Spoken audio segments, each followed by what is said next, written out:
exposure compensation, ISO, shutter speed, dynamic range, lens, camera, so many things are there.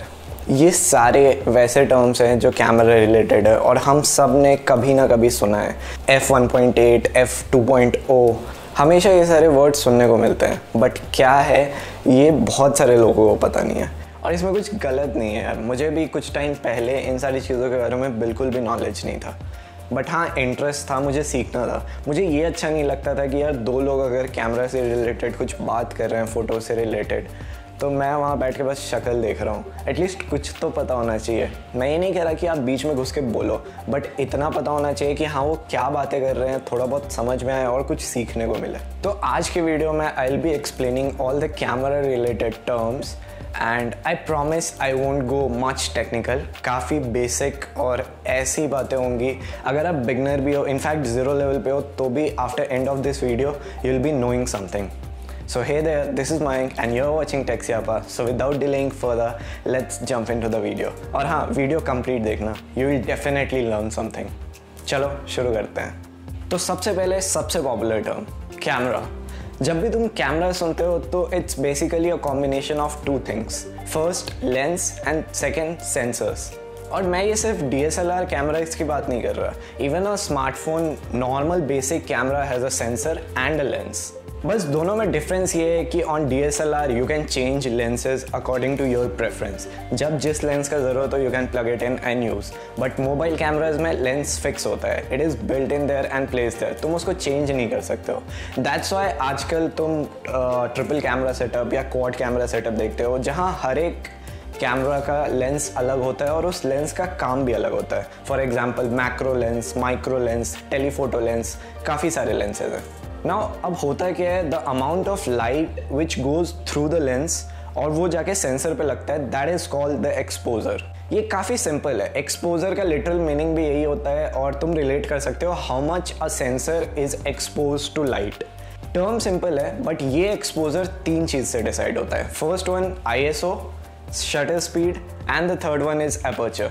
Shutter speed name से काफ़ी clear हो जाता है. It's the amount of time जितने देर sensor light के सामने एक्सपोज्ड है.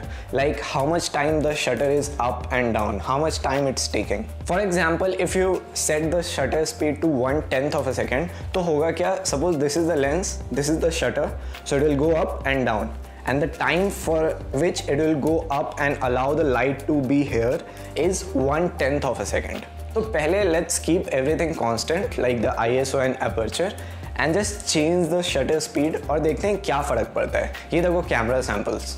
So here are 4 images. The first one is 1/1000th of a second, second one 1/500th of the second, third one 1/100th of the second and the fourth one 1/20th of the second. तो जैसा कि तुम photos में देख सकते हो, अगर day time की बात करें तो 1/20th of a second is way too much. 1 second भी छोड़ो, 1/20th. Now let's come to aperture.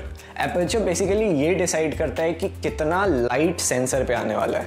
ध्यान रखना, शटर स्पीड डिसाइड्स कितने टाइम तक, एपर्चर डिसाइड्स कितना लाइट सेंसर पे आने वाला है, the amount of light. For example take a look at this.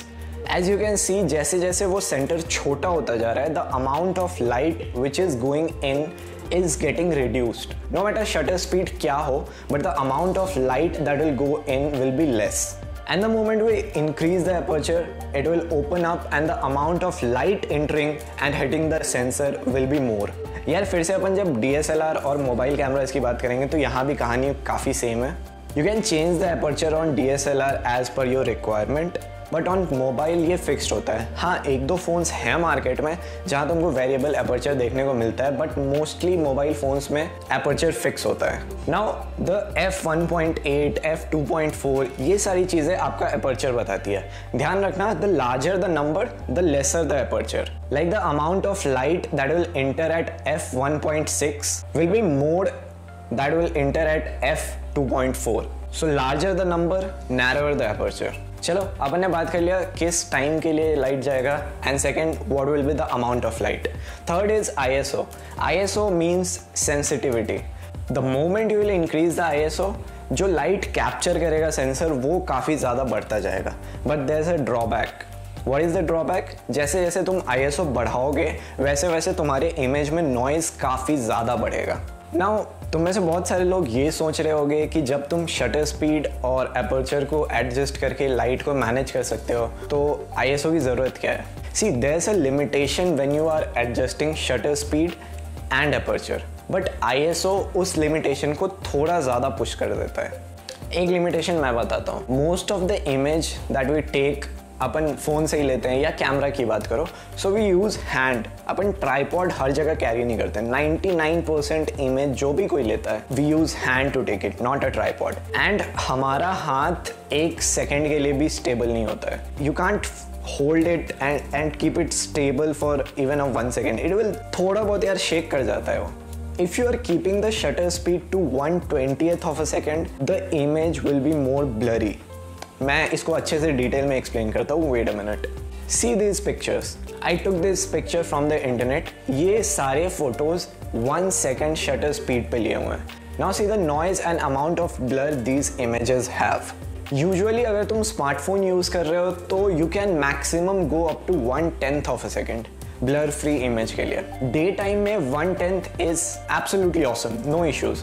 But रात को जो नाइट फोटोग्राफी, स्पेशली जो नाइट मोड होता है कैमराज में, for that 1/10th of a second is not enough. You can't get a better picture at 1/10th of a second जब तुम रात को शूट कर रहे हो। फॉर एग्जाम्पल से दिस एट एपर्चर 1.7 और इसका शटर स्पीड अभी 1/10 है। सी कितना डार्क इमेज है। And this is OnePlus 6T। So this is what I was trying to explain you. यहाँ काफ़ी काम आता है ISO. Yes, no doubt कि थोड़ा बहुत नॉइज़ होगा इमेज में, but at least image will be useful. ऐसे एकदम कंप्लीट डार्क से अच्छा कुछ तो दिखे, भले ही नॉइज़ के साथ दिखे, बट एटलीस्ट इट्स विजिबल। ये बस एक रीज़न था बहुत सारे लिस्ट में से एक रीज़न। जैसे और बाकी मैं बात कर रहा हूँ तो इट ऑल्सो डिपेंड्स कि तुम क्या शूट कर रहे हो। सपोज अगर तुम एक कोई रोड पे खड़े हो and you are trying to capture a moving vehicle, so जितना ज़्यादा शटर स्पीड होगा तो it will be more blurry. For example see this image. अब इसका एक बेनिफिट भी होता है। कभी कभी लोग क्या करते हैं, they increase the shutter speed to 3 or 4 seconds और रोड पे जाके पिक्चर लेते हैं। See this the light rail, बहुत ही प्यारा लगता है ये फोटो। ये इस वजह से होता है, सपोज करो पॉइंट A है, at 0 second of time vehicle is at point A and at 3 second vehicle is at point B. So the light captured by your smartphone will be from here to here, and hence it will be a real kind of an image. So this is all about the relationship between shutter speed, ISO and aperture. देखो मैं ये card दे रहा हूँ, if you want you can take a screenshot, pause the video, take the screenshot. हो सकता है आगे के टाइम में तुम्हें बहुत ज़्यादा यूजफुल हो when you are doing photography using phone or even DSLR. So pause the video and take the screenshot. And guys this might be the longest video जो मैंने आज तक किया है। काफ़ी ज़्यादा एफर्ट और मेहनत लगा ये सारी चीज़ें कलेक्ट करने में और इसको एकदम सिंपल लेवल पे बॉयल डाउन करने पे, ताकि सारे लोगों को समझ आए। So please if you are liking my work, please consider subscribing and thumbs up the video अगर अब तक पसंद आया। And I promise to make more exciting content. तो चलो अब आगे की बात करते हैं। Now let's talk about OIS. बहुत सारे फ़ोन्स के रिव्यू में तुमने ये सुना होगा कि यार इस फ़ोन में OIS है, इस फ़ोन में OIS नहीं है। And the phone which is not having OIS वो कैमरा सेंट्रिक नहीं माना जाता है। मतलब you can't have a better camera setup without having OIS. OIS करता क्या है? Just few minutes back I told you कि ब्लर फ्री इमेज के लिए जो शटर स्पीड मैक्सिमम तुम स्मार्टफोन पे पुश कर सकते हो, that's 1/10 of a second. But what OIS does, as it increases the time interval, you can go up to 1/6 or even 1/5 of a second. ये होता कैसे है? OIS is basically a hardware implementation. Lens के आगे एक motor लगा होता है, तो motor tackles the minor shake. ध्यान रखना, माइनर शेक। अब ऐसा नहीं है कि कैमरा को तुम ऐसे ऐसे कर रहे हो। अगर कैमरा तुमने पकड़ के रखा है और थोड़ा बहुत शेक हो रहा है तो that motor will adjust it. So this was all about the term exposure. अब बहुत सारे लोगों ने 2 टर्म सुना होगा, अंडर एक्सपोज्ड, ओवर एक्सपोज्ड। अगर तुम्हें पता नहीं है ये 2 टर्म्स क्या होता है तो सुनो। देखो, एक आइडियल फोटो क्या होता है? जहाँ पे हाइलाइट्स और शैडोज अच्छी तरह से एक्सपोज्ड हो। ओह वेट अ मिनट, पहले मैं हाइलाइट्स और शैडोज की बात करता हूँ। So the brighter part of the image is called highlight and the darker part of the image is called shadow. Now see this image, यहाँ तुम देख सकते हो जो स्काई का कलर है वहाँ कोई भी डिटेल नहीं है, that appears to be exactly white. And in the other image अब यहाँ देखो, यहाँ शैडो जो है ये काफ़ी ज़्यादा डार्क है। तो in this image you will see that the highlights are over exposed and in this image you will say the shadows are underexposed. So ideally for a good image you need perfect highlight and perfect shadow. तो इन दो चीज़ से we come into our next term, that is dynamic range. Dynamic range is the difference between जो lightest tone है and जो darkest tone है. So this difference is called the dynamic range. Okay, ज़्यादा हो गया, let me boil it down. So suppose करो एक scene है जहाँ पे जो डार्केस्ट पार्ट है that goes to this level and the highlight the brightest part goes to this level. A camera is not able to capture the entire range like from here to here, ये पूरा capture नहीं कर पाता है। So what it will do, it will either overexpose highlight or underexpose a part of shadow. So for example अगर कोई एक camera इस पर्टिकुलर रेंज में कवर करता है तो here you can see 12 stops. तो ऐसा नहीं है वो सिर्फ मिडिल वाले पे कवर करेगा, it can cover in any range like from the brightest to the darkest one. So suppose एक सीन है जहाँ पे हाईलाइट्स भी काफ़ी ब्राइट है और शैडोज भी काफ़ी डार्क है। सो कैमरा मिडिल पे फोकस करेगा and then you will lose the brightest and same you will lose the darkest part also. So यहाँ पे तुम दो चीज़ कर सकते हो, first you can increase the exposure and cover the shadow part, but वहाँ क्या होगा, you will lose more highlight part. And दूसरा you can decrease the exposure and cover the highlight part, then वहाँ पे क्या होगा, you will lose the shadow part. अभी देखो एक एग्जाम्पल, ब्यूटिफुल सनसेट, बट जो बिल्डिंग है that looks completely dark, no detail at all. Now अगर तुम चाहते हो कि बिल्डिंग दिखे तो if you will increase the exposure, shadow है बिल्डिंग बेसिकली, तो बिल्डिंग विल बी विजिबल।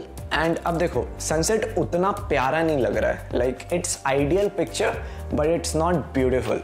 और अच्छा इसलिए नहीं दिख रहा है क्योंकि अ part of sky is over exposed. अब यहाँ से if you will increase the exposure further bit, तो अभी ऐसा होगा स्काई में कोई भी डिटेल नहीं, बट जो बिल्डिंग है वो काफ़ी अच्छे से दिखेगी तुम्हें। यूजुअली जो स्मार्टफोन का डायनामिक रेंज होता है वो बहुत ही घटिया होता है, एंड दैट्स वाई रिसेंटली तुम HDR टर्म बहुत ज़्यादा सुन रहे होंगे। तो स्मार्टफोन्स में डायनामिक रेंज क्योंकि छोटा होता है, तो now they have come up with a solution called HDR। HDR full form is very easy to guess, high dynamic range. आज के टाइम में almost every phone has HDR, HDR Plus, HDR 10+, अलग अलग वेरिएंट है HDR के। The more premium you go, the more better version of HDR you will get in your phone. तो अभी होता क्या है ना कि HDR जिस भी फोन में होता है, that phone takes 2 photographs, like one with higher dynamic range, like shadow वाला पार्ट कवर करता है, दूसरा जो हाईलाइट्स है वो कवर करता है। And what your phone do is using software, it merges both the pictures and provide you the best possible image that your smartphone can take. For example ये देखो, यहाँ 4 अलग अलग पिक्चर्स हैं और इनको जब मर्ज किया तो मुझे ये मिला। तो अब देखो इस फोटो में जो डायनेमिक रेंज है that is much better than any of other 4 photos. तुम कोई भी कंपेयर कर लो, the dynamic range of this photo is much better. So this is what HDR adds in your smartphone camera. Now see this is the difference between one non-HDR image and one HDR image. Both are shot at auto mode. See कितना ज़्यादा difference है। HDR काफ़ी हद तक picture quality बहुत अच्छा कर देता है। But wait a minute, having HDR इसका ये मतलब नहीं होता है कि ये पूरा का पूरा डायनेमिक रेंज कैप्चर करेगा, जो मैंने थोड़ी देर पहले बताया था। जैसे पहले मैंने बोला कि अगर सपोज करो 12 कंसिडर करते हो तुम, एक स्मार्टफोन बिना HDR के कैप्चर कर सकता है, तो with HDR it can go up to 15 और 16, दैट्स इट, उससे ज़्यादा नहीं। अभी ये फोटो देखो, I took it from the internet. This photo has been shot from MI phone using Google camera app and HDR turned on. So अभी इस photo में देखो, the sky is a bit overexposed and बाकी जो चीज़ें हैं room में वो काफ़ी ज़्यादा डल अपीयर हो रही है। नाउ लेट्स से अगर तुमको स्काई एकदम परफेक्ट चाहिए तो what you need to do is you need to decrease the exposure. तो जैसे ही तुम एक्सपोजर डिक्रीज करोगे you will get this image. अब देखो फ़र्क क्या पड़ा, the sky is looking perfect but बाकी सारी चीज़ें जो रूम के अंदर थी वो और भी ज़्यादा डल इनफैक्ट डार्क हो गई। You don't have any detail. तो इन सारी बातों का मतलब क्या है? इन सारी बातों का मतलब ये है कि it totally depends on you. तुम्हारे हिसाब से किसी भी सीन में इम्पॉर्टेंट पार्ट जो भी है उसके अकॉर्डिंगली तुम अपने फ़ोन या अपने DSLR के सेटिंग्स को ट्वीक करो, उसको एडजस्ट करो और जो बेटर चीज़ है जो तुम्हें कैप्चर करनी है अच्छे तरीके से उस पर फोकस करो। And if you are using camera on auto mode अपने स्मार्टफोन में, तो if you want to take picture of this sky then tap on the sky and if you want to expose the room things like पर्दा दिखाना है तुम्हें या बाकी सारी चीज़ें तो टैप ऑन दैट। अगर किसी भी प्रोफेशनल लोगों से पूछो कि which is the best time to shoot तो they will say the golden hour is 1 hour after sunrise and 1 hour before the sunset. मेरा एक दोस्त फोटोग्राफी करता है, मैंने उससे पूछा कि इसके पीछे क्या रीज़न है तो ही टोल्ड कि यार उस टाइम जो 2 घंटे होते हैं that time sunlight is soft, like the highlights are not very bright and the shadows are not very dark। तो इस वजह से डायनामिक रेंज खुद ही छोटा हो जाता है। योर स्मार्टफोन और your DSLR captures more better pictures. Now HDR on your phone it's totally up to your software optimization. किस लेवल का सॉफ्टवेयर ऑप्टिमाइजेशन आपकी कंपनी ने आपके फ़ोन के कैमरा ऐप में प्रोवाइड करा है। Right now, the Google HDR effect and Apple Smart HDR are the 2 best HDR software optimization available in the market right now। ये मेरा पर्सनल ओपिनियन है। इनफैक्ट यही रीज़न है कि बहुत सारे लोग स्टॉक कैमरा ऐप को छोड़ के अपने फ़ोन पे गूगल कैमरा ऐप डाउनलोड करने की कोशिश करते हैं। बहुत ज़्यादा बोल दिया डायनामिक रेंज के बारे में। Wait a minute, dynamic range ज़्यादा होना is not better every time. See this image, इसमें कॉन्ट्रास्ट थोड़ा कम है और ऐसे पंची फील नहीं आ रहा है। नाउ सी दिस इमेज, यहाँ dynamic range takes a hit, the shadows are a bit dark and the highlights are bit exposed but it looks good to our eyes. यार जैसा कि मैंने बताया कि HDR इज सॉफ्टवेयर इम्प्लीमेंटेशन, तो अगर तुम्हारे पास कोई एक रॉ इमेज है जिसमें तुम्हें लगता है कि एक्सपोजर कम है तो यू कैन यूज़ फोटोशॉप और तुम एक्सपोजर बढ़ा सकते हो। आई एम सॉरी, शायद मैंने डायनेमिक रेंज पे कुछ ज़्यादा ही टाइम ले लिया बट ये है ही इतना इंपॉर्टेंट। ये टर्म हमेशा हमेशा हमेशा ही जब भी फोटोग्राफी की बात होगी तो dynamic range will pop up the most. Now next let's talk about focal length. Focal length basically means field of view. Most of the smartphone camera that we use उस पर जो प्राइमरी कैमरा लगा होता है उसका focal length is 24 to 27 millimetre. जैसा कि मैंने वीडियो के शुरुआत में बताया कि now phones are coming with triple camera setup, quad camera setup, तो बहुत सारे फ़ोन में 2x optical zoom, 5x optical zoom, in fact 10x optical zoom देखने को मिलता है। तो उसका फोकल लेंथ क्या है? काफ़ी सिंपल, सपोज प्राइमरी का x है तो the 2x will be 2x, simple, 10x will be 10x। यार आजकल अपन को कैमराज में वाइड एंगल लेंस भी काफ़ी प्रोमिनेंटली दिखता है। So wide angle lens focal length is 16 mm and the field of view उसकी वजह से 106 डिग्री का मिलता हुआ। See the actual focal length of 16 mm lens is equivalent to what we get at 35 mm। Wait if you don't get it just forget it. ये एक entirely different topic हो जाएगा और मुझे 5-10 मिनट और इस पर बोलना पड़ेगा समझाने के लिए। Let's not get into it and keep the video simple. Let's move now and talk about focus. I am pretty sure अगर तुम वीडियो के इस पार्ट तक आ गए हो तो either you are a prominent smartphone user और यू आर समवन जो फोटोग्राफी में इंटरेस्टेड है। तुम में से सब लोगों ने फोकस सुना होगा। जब अपन ये बोलते हैं कि a subject is in focus that means किसी पर्टिकुलर इमेज में that particular subject is the sharpest. Generally जो डेप्थ ऑफ फील्ड होता है जहाँ एक कैमरा अपना फोकस मेंटेन करता है वो बहुत सारे रीजंस पे डिपेंड करता है। फॉर एग्जाम्पल अगर तुम्हारे कैमरा का एपर्चर वाइड है that means the depth of field is very shallow. Similarly a bigger sensor, उसका भी मतलब एग्जैक्टली सेम होता है। तो अभी फिलहाल मैं एक मोबाइल कैमरा से रिकॉर्ड कर रहा हूँ, मैं अपने OnePlus फ़ोन से रिकॉर्ड कर रहा हूँ ये वीडियो।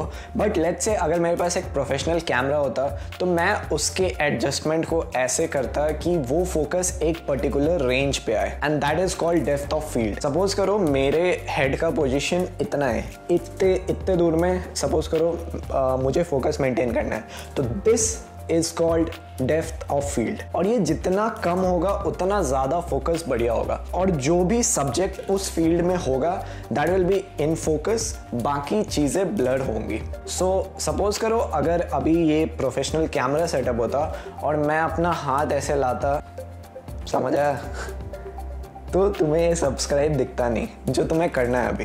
प्लीज़ सब्सक्राइब करना यार अगर काम पसंद आ रहा हो। हाँ, तो मैं ये कह रहा था कि सपोज अगर मैं इसको ऐसे करता तो ये पूरा ही ब्लर दिखता, बट अभी बिकॉज ऑफ ऑटो फोकस तुम्हें थोड़ा बहुत हो सकता है एक पर्टिकुलर रेंज पे आइडिया लग रहा हो। तो ये मोबाइल कैमरा की वजह से होता है, because you can't fix the focus. बहुत सारे फोन्स में टैप टू फोकस का ऑप्शन होता है, तो व्हाइल यू आर शूटिंग और फिल्मिंग समथिंग तो तुम उसको टच कर सकते हो and you can also lock the focus. ऐसे जनरली ऑटो मोड पे जब भी फोन्स होते हैं तो उसमें ऑटो फोकस इनेबल्ड होता है। तो जब भी अपन स्मार्टफोन से शूट करते हैं तो ऑलमोस्ट हर चीज़ फोकस में होती है। वो इस वजह से होता है कि जो सेंसर स्मार्टफोन में यूज़ होता है वो कंपेरेटिवली काफ़ी छोटा होता है जब अपन DSLR से कंपेयर करें। तो जब भी तुम फोटो लेते हो स्मार्टफोन से और हर चीज़ फोकस में हो तो वो इमेज अच्छी नहीं आती है, स्पेशली अगर तुम किसी एक बंदे की फोटो ले रहे हो या तुम सेल्फी ले रहे हो, हल्का सा बैकग्राउंड ब्लर हो तो वो काफ़ी प्यारा लगता है। इसलिए आजकल के टाइम में portrait mode is getting very popular and very common in every smartphone. But yeah, the portrait mode is basically a software gimmick nowadays. करता क्या है कि तुम्हें एक जो भी इमेज में एक सब्जेक्ट है, your phone will detect it and उसको फोकस में रख के बाकी चीज़ें ब्लर कर देगा। अब सॉफ्टवेयर गिमिक का ड्रॉबैक ये है कि यार कभी कभी ऐसा होता है कि जो एज डिटेक्शन है वो प्रॉपरली नहीं होती है। तुम बहुत सारे फोटो में देखोगे, स्पेशली अगर तुम्हारा एक बजट फ़ोन है और कैमरा उतना अच्छा नहीं है, सपोज तुम्हारा ये बाल भी ऐसे थोड़ा बहुत ब्लर हो गया, कान ब्लर हो गया, कभी कभी ये एज डिटेक्शन में प्रॉब्लम होता है। एक और लिमिटेशन ये है कि तुम अगर स्मार्टफोन से पोर्ट्रेट मोड में फोटो ले रहे हो तो you can't get too close to the subject. Like एक रिस्ट्रिक्शन होता है। तुम अपने फोन में पोर्ट्रेट मोड ऑन करके देखना, वहाँ नीचे तुमको एक दिख जाएगा, एक सर्टेन लिमिट होता है। जैसे जैसे पास करते जाओगे इमेज की क्वालिटी कम होती जाएगी और वो फोकस नहीं कर पाएगा। Now to overcome that you need a macro lens. आजकल जितने भी ट्रिपल कैमरा या क्वाड कैमरा सेटअप होते हैं तो either the third camera is wide angle camera और it's a macro lens. But उदास मत हो अगर तुम्हारे पास पुराना कैमरा है and you don't have a macro lens, there are accessories available on Amazon which you can buy and plug it in your phone. Attach हो जाता है बेसिकली वो काफ़ी आसानी से and it captures great photos. Let's now talk about white balance. ये एक बहुत बेसिक पैरामीटर है which helps you to make your colour look more vibrant in any of your image. For example if you are shooting sunset तो photos are suppose to be warm. एक second, warm as an थोड़ा orange tilt होगा उस photo में, and if you are talking about cool तो एक blue tint होगा उस फोटो में। So this is what warm and cool means. See, sunset should be warm, see this, and this is a terrible representation of sunset. Just like every other setting these days, white balance भी almost हर phone पे auto mode पे ही होता है। You don't need to change it. Next we have pixel size. नाम से सब कुछ clear है। It's a size of an individual pixel जो कि अपन माइक्रोन में मेजर करते हैं। For example, suppose करो एक सेंसर है तुम्हारे 12 मेगापिक्सल का, एक है 16 मेगापिक्सल का। तो the 12 megapixel sensor means individual जो पिक्सल का साइज है वो कंपेरेटिवली ज़्यादा बड़ा होगा because there are only 12 MP and here it is 16 MP। तो एक सेम साइज में 16 MP का इंडिविजुअल पिक्सल्स छोटा होगा as compared to 12 megapixel. This is the reason why Google Pixel, Apple, Samsung high-end variants, they don't come up with fancy number like 48 megapixel, 64 megapixel। ऐसा वो लोग इसलिए करते हैं because उनका प्राइमरी फोकस पिक्सल साइज पे होता है। And why they do so? Let me explain. When there is large pixel size तो उसका मतलब ये होता है कि it can capture more light। तो जब रात को तुम कोई फोटो क्लिक कर रहे हो तो there it will help। So क्या इसका मतलब ये है कि जिसका भी पिक्सल साइज ज़्यादा होगा वही नाइट में ज़्यादा बेटर परफॉर्म करेगा? नो। सपोज OnePlus 8 Pro की बात करो तो नाइट फोटोज आर ब्रिलियंट। तो ये होता कैसे है कि यार एक जगह पे जो 4 पिक्सल हैं उनको कंबाइन करके ये 1 पिक्सल बनाता है। So eventually 48 megapixel comes down to 12 megapixel and that is why it performs really good in low light. Of course ये एप्पल की तरह नहीं है कि 12 मेगापिक्सल की तरह हो गया 48 वाला, बट या it does make a noticeable difference. Now let's talk about saturation. ये भी एक टर्म है जो हम लोग काफ़ी ज़्यादा और काफ़ी फ्रीक्वेंटली सुनते हैं। It's the level of intensity of colour. Basically it means how colourful a colour is. तो अब तक अपन ने बात किया जो भी इंपॉर्टेंट टर्म्स थे। अब बात करते हैं उन टर्म्स की जो उतना फ्रीक्वेंटली अपन सुनते नहीं है but yet they are useful. First term is bokeh effect, or I don't know what the exact pronunciation is. What happens is when you shoot something जो तुम्हारे कैमरा से ज़्यादा दूर नहीं है with wide aperture, तो होता ये है कि बैकग्राउंड की चीज़ें ब्लर हो जाती है and that is called the bokeh effect. Next we have aspect ratio. ये कुछ ज़्यादा rocket science नहीं है, it's basically width of the image and height of the image दोनों का ratio. Most of the cameras जो स्मार्टफोन में होते हैं they click the picture at 4:3 ratio, but OnePlus में भी ऑप्शन है और भी काफ़ी सारे फोन्स में ऑप्शन है 16:9 रेशियो पे फोटो क्लिक करने का। वन मोर इंपॉर्टेंट थिंग, बहुत सारे लोग, इनफैक्ट मुझे भी ऐसा लगता था कि जब आप 16:9 पे कैप्चर कर रहे हो तो it will capture wider image. ऐसा नहीं होता है। What it does is 4:3 image जो भी कैप्चर होगा उसको वो क्रॉप करता है हल्का सा and it appears to be a little zoomed in. So बस ऐसा कुछ नहीं होता है कि वो ज़्यादा कैप्चर करता है या कुछ ऐसा। ये एक बहुत बड़ा और कॉमन मिसकॉन्सेप्शन है।